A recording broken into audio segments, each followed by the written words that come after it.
You were.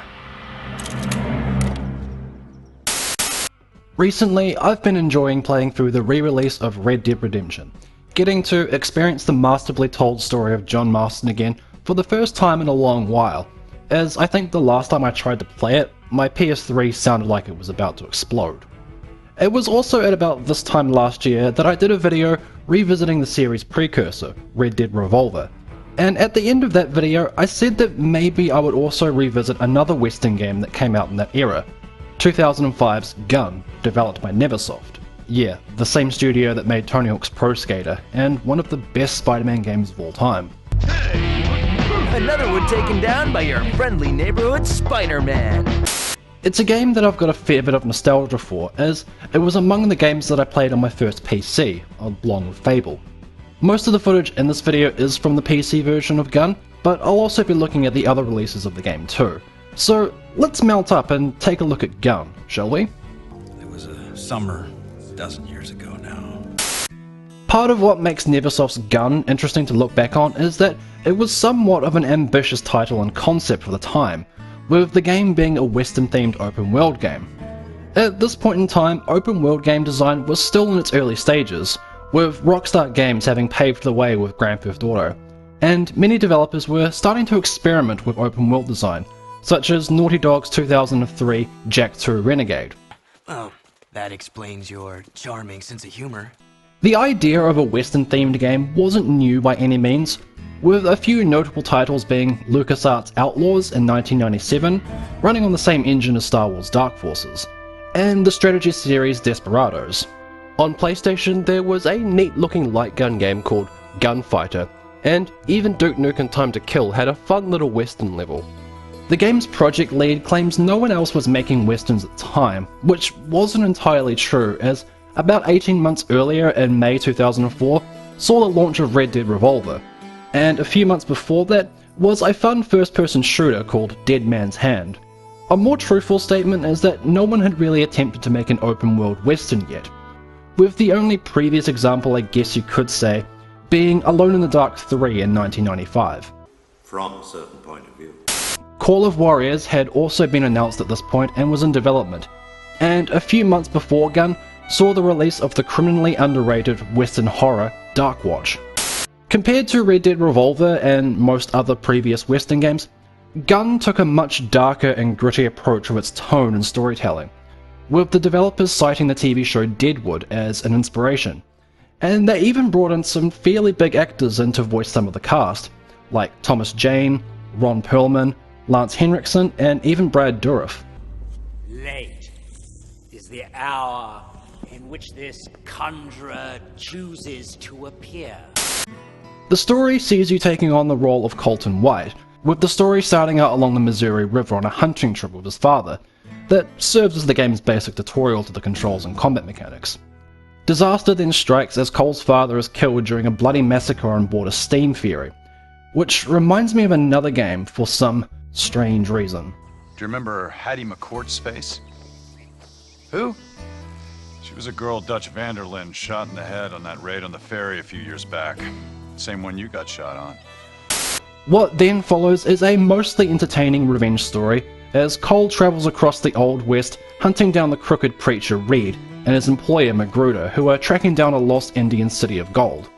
It was a lot grittier and more engaging story than was seen in Red Dead Revolver, helped by the strong voice acting and cutscene directing, and that Cole was a lot more vocal of a protagonist, since I think Red Harlow only said like 5 sentences in the entire Red Dead Revolver. Ultimately, however, the story is a bit predictable when it comes to the ever-expected plot twists like who betrays Cole, the inevitable joining of some rebellion against a corrupt authority, and it doesn't really have any of the interesting character exploration that we would see with John Marston, and it's more there to set the stage for all of the gameplay. Point me in the right direction. For a game from back in 2005, Gun's gameplay actually still holds up remarkably well and is pretty easy to pick up and play.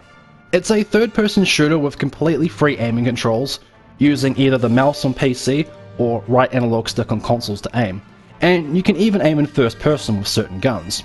You can also perform a nifty dodge move, execute melee attacks and grab enemies, and even lean left and right to pop out from behind cover. Taking a small note from the Tony Hawk games, if you string together certain kill combos like consecutive headshots or kills with the same weapon in quick succession, points are added to your quick draw meter, which, similar to the Red Dead games, will slow down time and enable you to snap aim to enemies, and allow you to take out large groups of enemies really quickly. It's all a lot better than the shooting mechanics seen in the Grand Theft Auto games at the time. Damn you! Yes, many have. Gun also incorporates horse riding and combat quite often, with the controls here being pretty easy to get the hang of. The horses control quite similarly to Red Dead 1, in that they can feel a bit floaty and janky sometimes, but it's a massive step up from Red Dead Revolver. Both games use a very similar stamina system too, however, unlike Red Dead where if you ride your horse too hard it amusingly bucks you off, in Gun your horse just flat out dies, which is also kind of funny. But also annoying as it is your main method of traversing the world and you have to then find another one if it dies on you. Come on, brother. Let's go.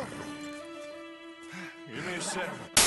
Much like Grand Theft Auto, Gun doesn't give you access to the entire world straight away, and unlocks it in stages based on story progression, although it doesn't take too long before the majority of the game world becomes unlocked and free for you to explore. It should be said that Gun is quite a decent looking game for the time, with some nice looking character models that are definitely better than GTA.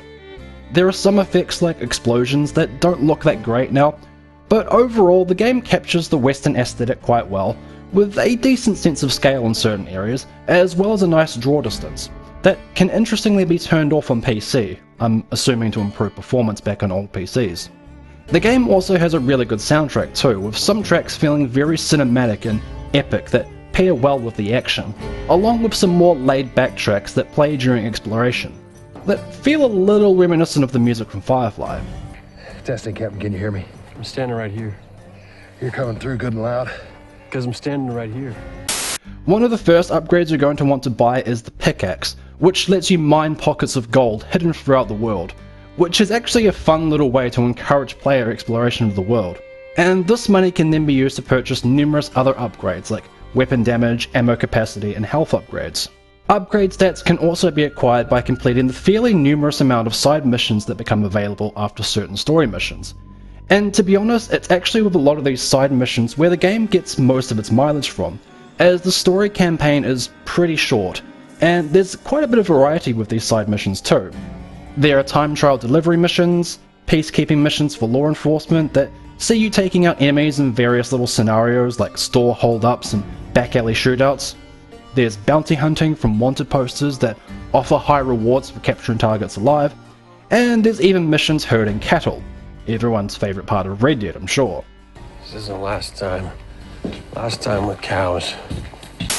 It's also interesting to think that some of these side mission objectives, like saving a girl from a drunk at the saloon or protecting a travelling family from bandits, would end up becoming chance encounters you could just stumble upon in Red Dead Redemption. You don't actually have to do these side missions, of course, but as I alluded to before, if you don't do any of them and just play through the story, this is a really short game, and I think as a whole that is the biggest issue with Gun playing it now in retrospect.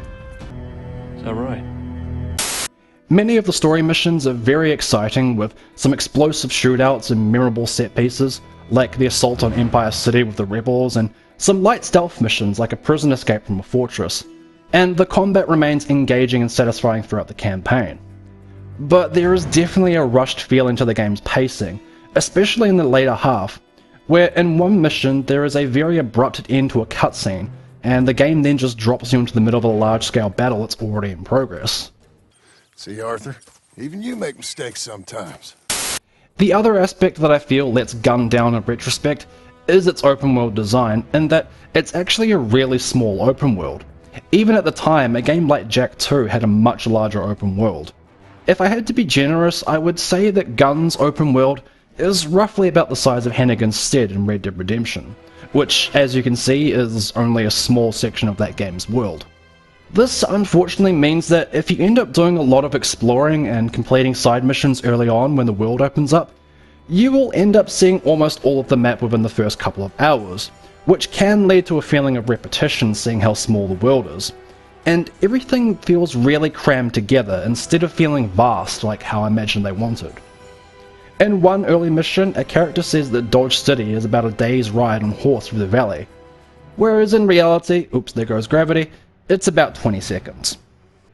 But in saying that, Red Dead wasn't completely free of this narrative dissonance either, given that John Marston buys a ranch 2 minutes away from the town where he became a wanted man in the first place. Well, you're right about this being a bad idea.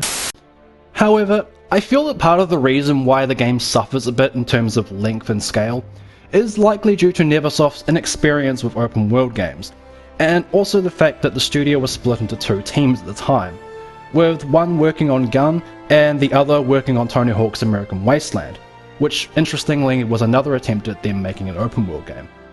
So it would make sense that the team maybe chose to compromise the game's scale in order to refine and polish the action and shooting mechanics, which, as I said, still hold up remarkably well and are definitely the strongest aspects of the game. It can't be that easy. You only had half the cross. Now, as I said at the beginning, Gun is a game that I experienced first on PC, and ultimately that is the version I would recommend if you were wanting to check out the game for yourself, since it's available on Steam and in my experience has no issues when running on modern PCs. Even adjusting the resolution to support widescreen isn't that difficult. I knew that there was a PlayStation 2 version as well that I never played because I had the PC version, but what I didn't know was that there were also ports for the Xbox, the GameCube, the Xbox 360, and even the PlayStation Portable of all things. So I decided to check them all out as well out of curiosity to see how they compare. For the PS2, Xbox and GameCube versions, they're all fairly comparable with one another and the PC version. As best I can tell, they're all using the same assets when it comes to the texture work across the world and on the character models. The main difference between each version seems to be the lighting, as each version has its own kind of feel, with the PC version surprisingly looking the flattest with how the lighting was rendered. Xbox is definitely the darkest, with the PS2 and GameCube versions looking the most similar, although I did find the GameCube's slightly warmer colour tone the nicest of these versions. That was her, all right. She's pretty. She's normal. Then there is the Xbox 360 version, which was actually a launch title for that system, and there are some notable differences in this conversion. The textures appear a lot sharper in 360 than other versions, along with reworked shading and lighting effects seen throughout gives a much stronger sense of vibrancy with the colours and overall clarity. I did notice one effect seemed to be missing, and that was a sun flare seen in this early area in the game in other versions, but not in the 360 version. Ultimately though, this version is the most visually pleasing way to play Gun, and it would be the version I would recommend. However, unfortunately it's not a title that is supported by Xbox One's backwards compatibility, so you would need to still own an Xbox 360 to play it. There is emulation, but currently when trying to play the game with an emulator, there are a lot of audio issues like delayed sound effects and dialogue, and scenes that just outright won't play audio, so I would not recommend playing with an emulator at this point. Is that right? Which just leaves the PlayStation Portable version to discuss, and this was definitely the most interesting part of revisiting Gun for this video, as I was super curious to see whether it would be in fact a full port of the entire game, or whether it would just be specific action scenes cut up into bespoke levels. This port was developed by the studio Rebellion, and to my great surprise, Gun on the PSP is in fact a proper port of the full game, with some interesting design changes too. A great new addition in the PSP version is that Cole now has a designated horse that you can whistle for at any time and it will spawn nearby. A feature that would be included in Red Dead Redemption, and this is an immensely helpful feature.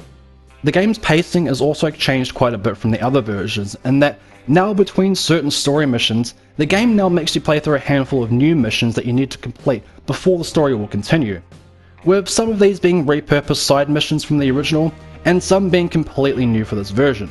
And these are actually pretty cool. Like there's one mission where you have to steal a disguise and then infiltrate a gang hideout, and another mission that involves you taking part in a bank robbery, that ends a lot better than any of Dutch's plans. I got a plan, John. You always got a plan, Dutch. I actually find this change helps a lot with the game's pacing, and makes it not feel quite as rushed. There are some balancing adjustments made to the game's difficulty too, mainly in terms of the number of enemies you encounter during missions being a lot less, which was done likely for optimization on the PSP's lesser hardware and to compensate for the controls not being as fluid with the PSP's button layout and lack of a second analog stick. The biggest differences, however, are of course the visuals and technology being used to run the game. By and large, the world of the game itself is mostly intact, with some compromises to geometric complexity in some areas. This massive new wall covering this open plain caught my eye as an obvious change added to help lessen the game's loading demands, and obviously the game has a much shorter view distance than the original. It's with all the character models where the changes are most drastic, as the PSP version features completely redone models with lower polygon counts and different texture work, which can be a little jarring at times since the game doesn't use real-time cutscenes and instead uses movies from the original, and you can really see the difference between the visuals when you go from a cutscene back into gameplay. I think they captured him though, you know. Captured his essence. Looks sort of angry, don't he? That's kind of what I meant. Overall though, the PSP version of Gun is an impressive version of the game given the hardware limitations, and despite the controls taking a bit of adjusting to, I did actually manage to beat the entire game, which I wasn't expecting to do, but I was just so fascinated to see how they would recreate things in the PSP that I couldn't stop playing. This is almost a backhanded compliment, but in some ways the scale and scope of Gun almost makes more sense as a PSP title. But also in saying that, the PSP was a more capable handheld than first impressions gave it credit for, since we would end up with some impressive games like GTA Liberty City Stories and Crisis Core. I don't know. This year's a spectacle might warrant a moment's consideration. In the end, looking back on Neversoft's Gun, it's not hard to see why it's a game that a lot of people seem to remember quite fondly, as it's an incredibly solid third-person shooter, and its ambitious attempt at creating an open-world western is very commendable for the time. And despite its shortcomings, you can definitely see how the game laid some of the groundwork that Red Dead Redemption would later build upon. Despite receiving mostly good reviews, the game didn't sell well enough for Activision, and a sequel was never greenlit. It would be cool to see some kind of remaster remake of the game, maybe by Night Dive Studios, but I don't see that as likely given how many studios Activision has reduced to Call of Duty farmhouses, but that's a rant for another day. Anyway, with that all said, this has been my revisit of Neversoft's Gun. Let me know your thoughts in the comments. Was this a game you also played back in the day? And what's your favourite Western game that's not Red Dead related? Mine is probably Darkwatch.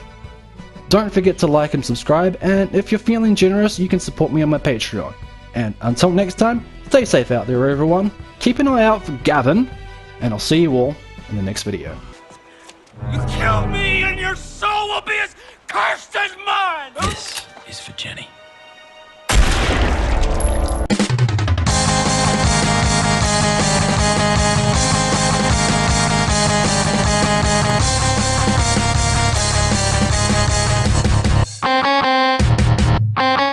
Listen, have you seen, Gavin?